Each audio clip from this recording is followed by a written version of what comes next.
Hello and welcome back to the Kent Morning Show live on KMTV. It's just gone 8:15. Well, now on the 22nd of April, the Kindness and Wellbeing Group based in Dartford had its 3rd anniversary celebrations. The open door policy for anyone to join their group who may be struggling has led to them amassing over 7,000 members online and many who attend their in-person sessions. Well, their founder, Laura Cordell, who herself is disabled, started the group with the help of her carer and hopes to spread the message so others can find the help they need. Our reporter, Kai Way, went up to Dartford to find out more.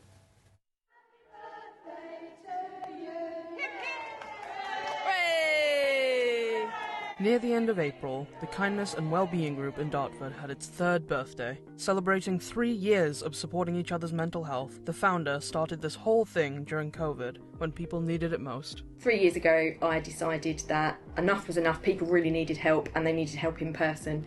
So when all the restrictions lifted, I set about starting a Kindness and Wellbeing Group to bring people together in person to support each other. So I've struggled with my mental health pretty much since childhood.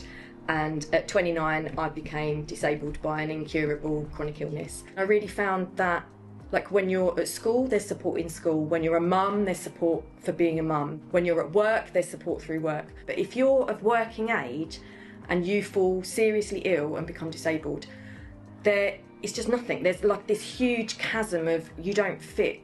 Gathering people alike with mental and physical disabilities, the group aims to be a platform for all who need support, regardless of their age or condition. Before the group, I didn't have friends as well.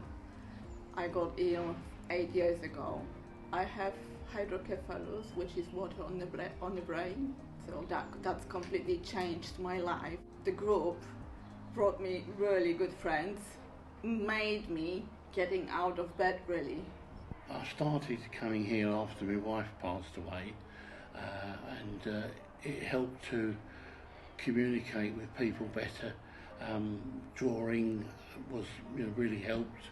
Talking to the ladies and the gentlemen here, has really cheered me up, and that, get over the troubles with my wife. It is such a good group. She does it all for free and with her own problems. And everybody that comes here on a Tuesday really appreciates it. So we had our birthday party last week, that was really good. And Laura did little birthday gifts for everybody, all personalised. And it's like, she's just took that time to do that, and it's just so lovely. We'd tried numerous groups and Mo just wasn't comfortable in most groups. And then so we met Laura, came here, and we have practically been every Tuesday for over 1.5 years now. The people that come here are just amazing. I think it's so difficult for not only people of any age but any disability or any mental health issues to find somewhere they're just supported. The group also prides themselves on their online platform, including running a scheme where people can apply for kindness kits. They've sent these packages across the country, including some internationally. One of the biggest fundraisers that we do is an online market, which actually starts on the 1st of May. They can then sell through their small business, and the other thing is free mental health packs. I work as hard as I possibly can around my own health needs. We really welcome everybody, but the resources and everything that we provide are particularly to help people who are struggling with their physical or mental health. With the help of her carer, Katrina, Laura hopes to continue to grow her group and help as many as possible. Kai Way for KMTV in Dartford. Lovely work going on there at the Wellbeing Group. Well, Laura joins us on the line now. Laura, thank you very much for being here this morning. It's good to have you on.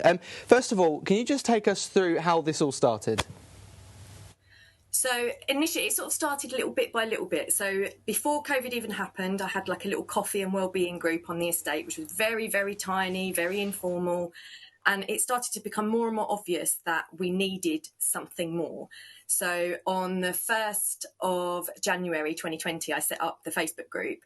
And then by the July, it became clear that in order to actually do stuff, we needed funding, and I needed to be able to get out there to be able to put things on.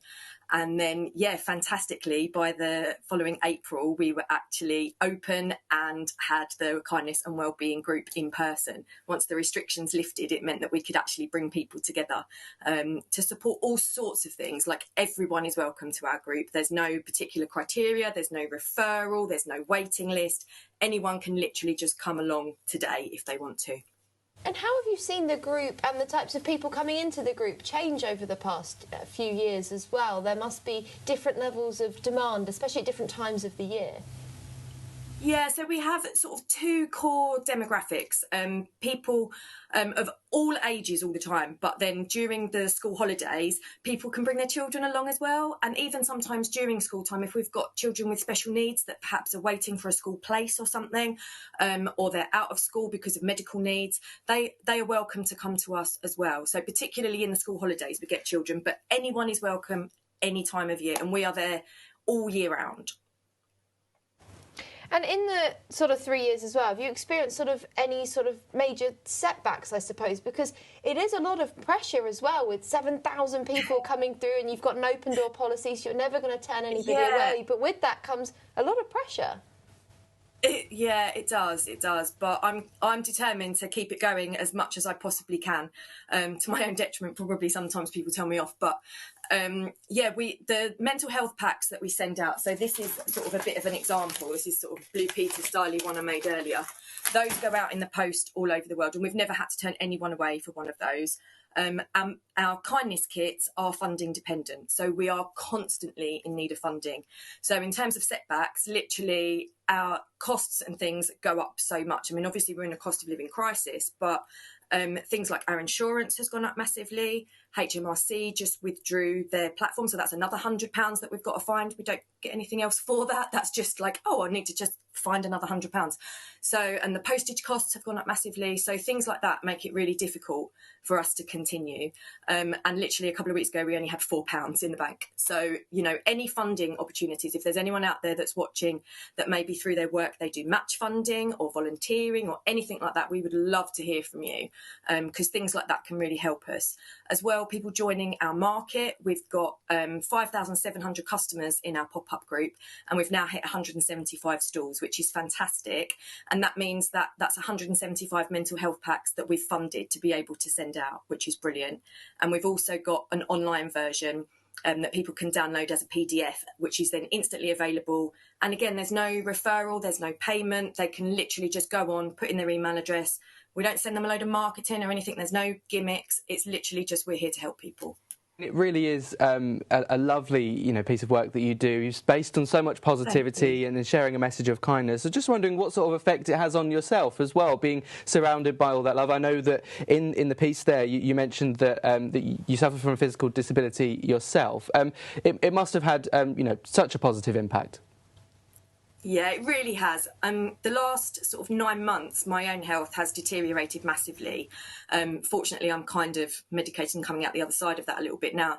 But it would have been, if it wasn't for the support of the amazing members at the group, I'd have had to close. But no, they all rallied round. We had a summer fair that I'd booked in before I felt extra ill. And that was 3 stalls that I'd booked. And I was going to have to cancel it, but all the members were like, no, I'll pick you up, I'll drive you, I'll help you unload, I'll do this bit, I'll do that bit. And everyone just rallied round. And the same with setting up and packing up at the group. Like, I'm physically very, very limited. And I do have a carer that's fantastic that supports me, Katrina. But yeah, all the members stay and they will help me pack up and they will help me set up, and they all know kind of what needs doing to, put this operation on. So it's very much not just me. It is the entire group that are the kindest bunch of people you could ever hope to meet.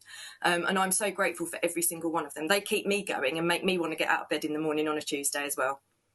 Kind of the community and the environment that you've sort of created, I suppose, and that kindness being given back as well.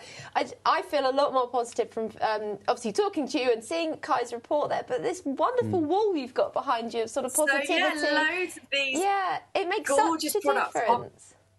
They're bought in our market as well. So this diamond painted logo here was done by one of our members. Lots of the other artwork and things that are around me were bought in our Market for Kindness community. And then also, unlike most other sort of online marketplaces and things, we actually then use some of the funding that comes in through people buying their market stalls. We then buy things in the market from other small businesses. Also, many of those are run by disabled or chronically ill people. We then buy things that then go out in our kindness kit. So that kindness just kind of keeps circulating and keeps going around, so that we're spreading it further and further and further. Those ripples are just growing and growing. Well, Laura Cordell, founder of Wellbeing Group, thank you so much for joining us today. Such a wonderful message of positivity to spread on a lovely Tuesday morning as well. Thank you so much for joining us. Yeah, lovely to speak with you. Thank you so much for having me. Oh, I feel all positive now. Right, let's take a look at the weather for the coming days to see if some of that positivity continues through into the skies. Nice.